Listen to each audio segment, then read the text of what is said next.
Coach Rizzi, unfortunately, your first loss in 3 games, and we got plenty of time to talk about it. The news of the day, unfortunately, is the Taysom Hill news, and that's just tough to digest for anyone for what he gives on the field, off the field, in the locker room, just about everywhere, I would imagine.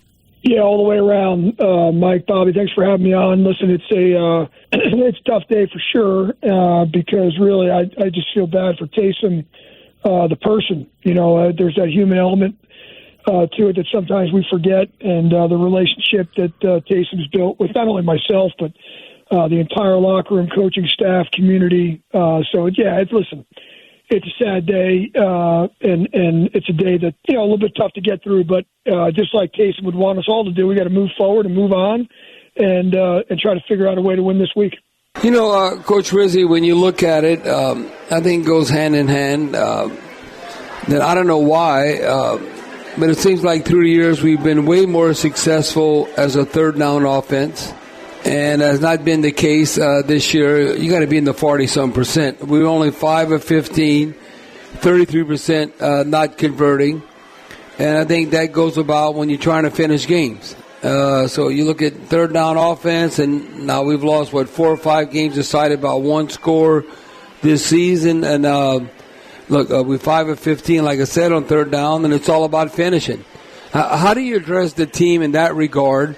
Because there's a fine line, that's a cliche, but whether you're executing or not. But you're looking at finishing a game, whether you're going into the fourth quarter, a 1-score game, or a 4th-minute offense, you can go on, or even just controlling the tempo on third down. Just elaborate on all what I just told you about that. Yeah, Bobby, I think there's a few things. Number one is we can't have 15 third downs in a game. That's number one. I think we had 15. I think the Rams had 9, and so we got to do a better job of staying out of third downs. Which obviously means we got to do a better job on first and second. So that's number one. Number two, I think coming into the game, I think we were like middle of the pack, 14th or 15th in the league on third downs. It's really been a little bit of a tale of 2 halves for us. We've been pretty successful.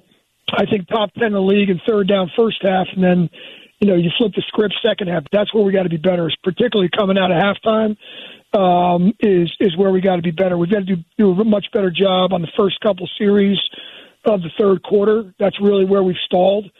First couple series coming out of halftime.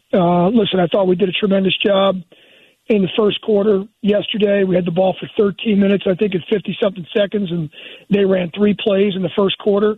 That's kind of how we wanted to play the game, but then they kind of flipped the script on us in the second and third quarter, and so it's really just the consistency part of it.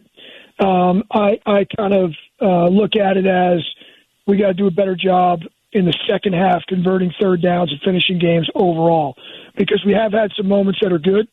But obviously, we had those 2 plays at the end of the game. We have a 3rd and 4 and then a 4th and 2 that we don't convert. And, therein lies the game. We had a chance to go ahead and take, either tie or take the lead, and we were unable to do that. So, yeah, I'm agreeing with you.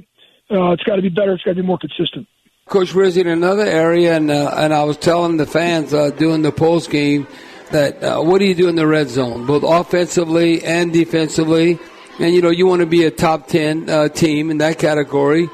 You look at red zone touchdown percentage. We were number 7 in the league, right at 62%. And then red zone defense, we were number 6. Now, look at the Rams. They're very talented. But that's the difference. I was talking with Deuce about this. They were 3 of 3, 100% in the red zone, and we were 0 and 2. And the score is only 21-14. So what do you do in the red zone? Goal to goal, they were 100%. You look at all that. But that usually hasn't been the case. Like I said, how we've been amongst the best in the NFL with red zone offense and defense, but not the case against the Rams yesterday. No, Bobby, you're right, and that's an area we have been very good at. Again, like you said, top third of the league on both sides of the ball. I think one thing we look at is you look back to the game yesterday in the first half. We were in the scoring zone 3 different times. I know some people define the red zone a million different ways. So the bottom line is we were in the scoring zone 3 times in the first half, and we had 6 points to show for it. So, we really had some opportunities there to take a 2 or 3 score lead in the first half, and we didn't do so. And that's where, we really, it could have been a different ball game coming out for the second half. Defensively, that's been one of our strong suits. We've allowed teams maybe to move the ball a little bit, but we've kind of stood our ground in the red zone.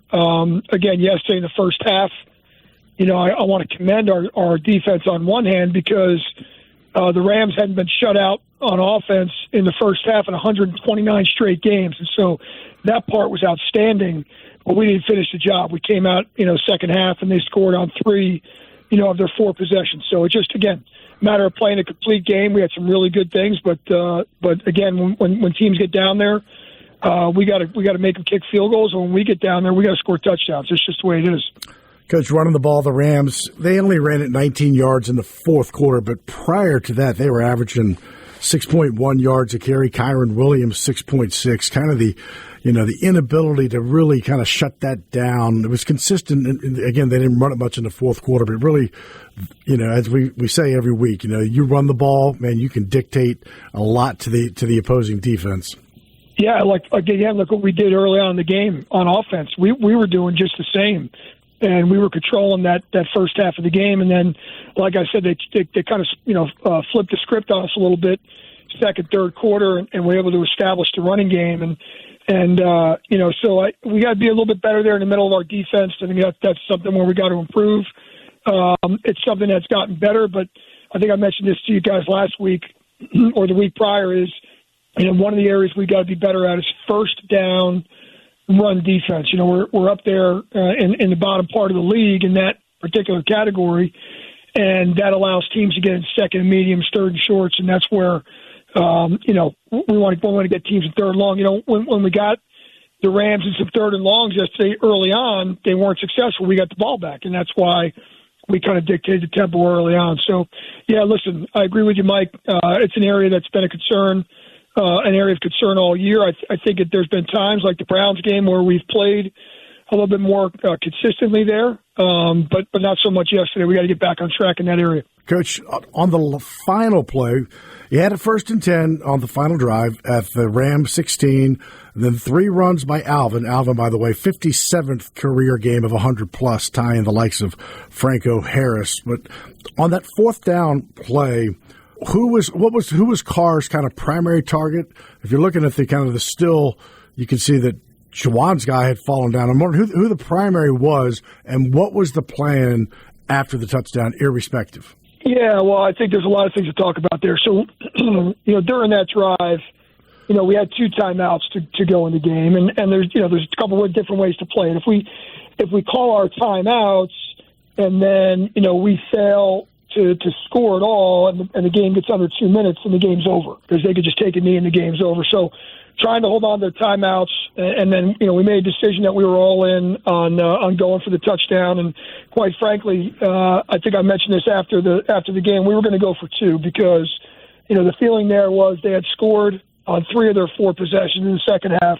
They had moved the ball very well. I just didn't feel like at that point we were holding up very well. Honey Badger got injured, and anyway, I just that's the decision that we made. And so with that being all in on that, now you have to understand that we're trying to get the time down and not leave them with a lot of time when we do score and go for 2.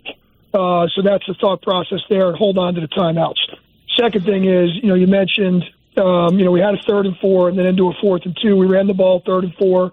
Got to the 4th and 2.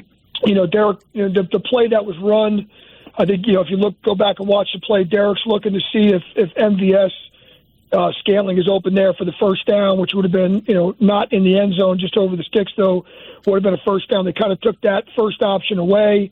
So he holds the ball a little bit, waits for Juwan to get open. Juwan is open. His guy falls down. And again, we're just a half second too late getting the ball out. But, feel pretty confident and comfortable that if he can get the ball out there, we're going to score, and then we're going to go for 2 with about a minute to go and go for the win. So that was the way we played the game out. Coach Rizzi, the game was unusual because you would think, now, you don't want to turn over the ball, but you want to be able to take it away. But there were 0 turnovers, no interceptions, no fumbles. And like I said, going forward, when Washington is going to come to town, and we got to play at Green Bay, Normally we've been on the plus side in that turnover margin and turnover differential. We were +2, but the Rams were +3, and so that's going to be significant. I look at the Eagles game and we fell short. We had 3 takeaways. We had a great opportunity to win that game. But I just thought we got to be more opportunistic as far as taking the football away, and we haven't done that the last couple of games. Yeah, I agree with you, Bob. I think it's a good news, bad news scenario. The good news is, we came out of that game not turning the ball over and not allowing any sacks. If I'm not mistaken, we've only allowed 1 sack in the last 3 games. You guys could fact check me on that one, and then we didn't turn the ball over. So that's the good news. The bad news is we didn't take it away, like you said. Now, we did have a 4th down stop, much like the week before. We had 2 4th down stops. Obviously, it's a turnover on downs, doesn't go as a takeaway, but then obviously they stopped us on 4th down there at the end of the game. So, agreed, we got to be more opportunistic. That's something we did well in the beginning of the year. We had a bunch of interceptions. We haven't been as opportunistic lately there. And then again, on the flip side, on our side, offensive side, we did do a good job of taking care of the ball. And all those factors, as I told the team this morning when we met, all those factors are the reason that we gave ourselves a chance to win. Now, there's plenty of things we got to get corrected. We've already talked about a few of them. But the bottom line is, in a lot of aspects, we played that game the way we wanted to, and we gave ourselves a chance to win at the end. Coach Rizzi, I'm looking at it, and Hoss had mentioned this earlier. I don't know. It seems like we still can't stop the run. Maybe we got to be more stout in the middle. But we were giving up 5 yards a pop, average per carry coming into the game. We gave up 5.4, so I look at that, it's 5.5. And the reason why I bring this up, we're going to face the New York Giants on the road. And I look at, in the regular season so far, first downs per rush. The Giants are right there with us as far as being top 10. So I think the Giants now quarterback change and all that with Drew Lock. Looks like they're going to go with him. He can make plays with his feet. But I think the Giants have to feel like, until we stop them, that, I think we can run the ball against the Saints. Yeah, listen, I'll say this. I've worked with Brian Daboll. Him and I are good friends. Brian's a great coach and a great man, and no matter where he's been, they've been able to run the football, and that's kind of been one of his calling cards, regardless of the record of the team. They've always had a good run game. They got a really good running back there in Tracy, and although I know their record isn't what they want it to be up there right now, but that's something that they're going to commit to. And again, if you're playing us right now and you're looking at us, statistically, I agree. You're going to say we're going to make these guys have to stop the run, and we're going to make them prove it. We're going to do it until they prove they can stop it. So yeah, listen, I agree with all of that, and there's no question that we got to go up there, and we're going to have to control the line of scrimmage on both sides. We're going to be obviously on the road. The weather's going to be a little different than we're used to. We're going to be a visiting crowd, all those things. And so, as we all know, that's going to be really important for us on both sides of the ball for sure. Coach, as we wrap up tonight, talk about the offensive line, the ability to maybe get Lucas Patrick, Erik McCoy, and, the window at least opens for Kendre Miller and Bub Means.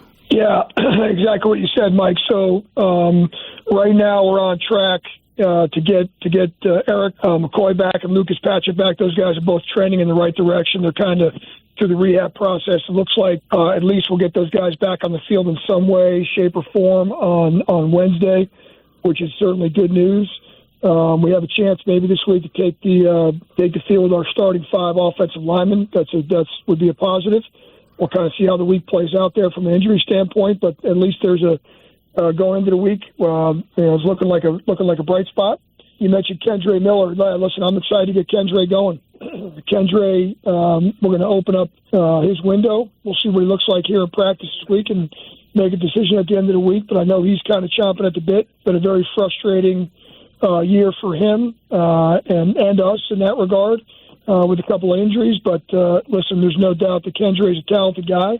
We just got to get him back and see what he looks like. Same thing with Bub. A little bit of a frustrating year for Bub, too, fighting a couple different injuries, but looks like we'll be able to maybe start his 21-day window this week as well. So a couple of guys that, haven't been out there for us, couple bodies that could certainly help the cause for sure. No, Coach Rizzi, I'm glad you brought it up, but I'm going to bring it up again. That's what fans come up to me, okay, Taysom Hill, the warrior that he is, and, not being available, obviously, with the knee injury.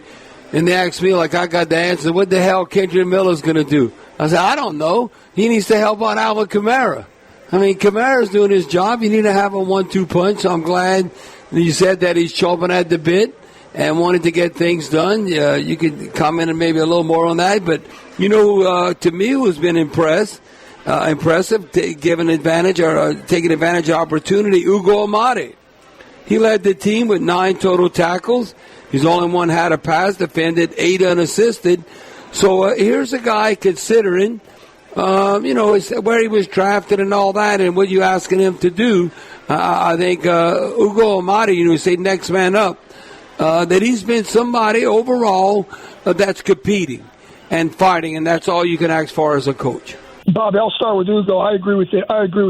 Ugo, is a guy that started the year on the practice squad and was probably frustrated and all that stuff, and all he's done is gone out there these last few weeks and just he's fighting, he's working, he's competing, he's showing passion, showing great effort. And listen, he hasn't been perfect. He's missed a couple tackles here or there, and just like everybody else. But I think he's really played consistently, and we really haven't skipped a beat there. And that's a credit to Ugo, and good for him.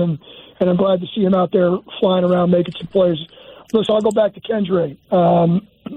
We all know the player that Kendre Miller can be. We all know the player that we drafted, and we've all seen glimpses of that. It's been frustrating for him. It's been frustrating for the fans. It's been frustrating for the coaches, frustrating for everybody. And he'd be the first one to tell you that, and that's probably why he's chomping at the bit. He probably wants to prove that he's the same guy that we drafted and what we expected out of him. So let's see how this week's go, one step at a time. But I can tell you this, it's not going to be for a lack of effort. Kendre's going to be out there working his tail off, and again, there's no one doubting what he can bring from an ability standpoint when he's healthy and when he's rolling. Coach Rizzi, looking at right now in the NFC South, and woulda, coulda, shoulda, and all that. Atlanta's not taking care of business, and now you find yourselves 2 games behind with 5 games to play. Now the Falcons own the tiebreaker. Now you're going to finish the season at Tampa. We've always had success against the Bucs on the road. But what approach do you take? Okay, we don't need to look at necessarily the big picture in the postseason. Do you just challenge the players just be a pro? If you want to be a pro and this your livelihood, look in the mirror and, okay, what are you going to do this Sunday come in New York against the Giants? Is that the kind of approach that you challenge them with? Because sometimes like, okay, well, what's going to happen? What are we doing down the road? No, what are you going to do come Sunday against the Giants? Because that's what you can control. And just be a pro. If you want this to be a lifestyle and you don't got to get a real job, well, you got to prove it on the field that this could be your life, an NFL lifestyle. Well, Bobby, I'll just bring you to the team meeting on Wednesday. That sounded perfect to me. Listen. I think you guys probably figured out by now that I'm an accountability guy, and that's kind of the way I roll. It's really the only way I know how. And so, yes, everything you just said, I'm gonna double down on. This is professional football. We expect the guys to show up and have a professional attitude, and we expect them to show up with and be accountable every day. And listen, that hasn't been an issue, and I think the reason that hasn't been an issue is we have fantastic veterans on this team. And just to name a few, Cam Jordan, Demario Davis, Alvin Kamara, Derek Carr, guys like that, Honey Badger, Erik McCoy, just, again, guys that are kind of popping into my brain as we go here, Foster Moreau. These guys have been the ultimate professionals. And so, yes, I agree. There is a big picture aspect to it, but none of that big picture matters if we do not take care of the Giants and go 1-0 this week. None of that's going to matter. So the focus is on the Giants, going up to the great state of New Jersey and handling our business on the road, and that's the focus moving forward. And you guys know I'm a big 1/11th guy, and that 1/11th, doing your part, doing your job, showing up every day, showing to work with a hard hat and attitude, some passion, and let's go get it.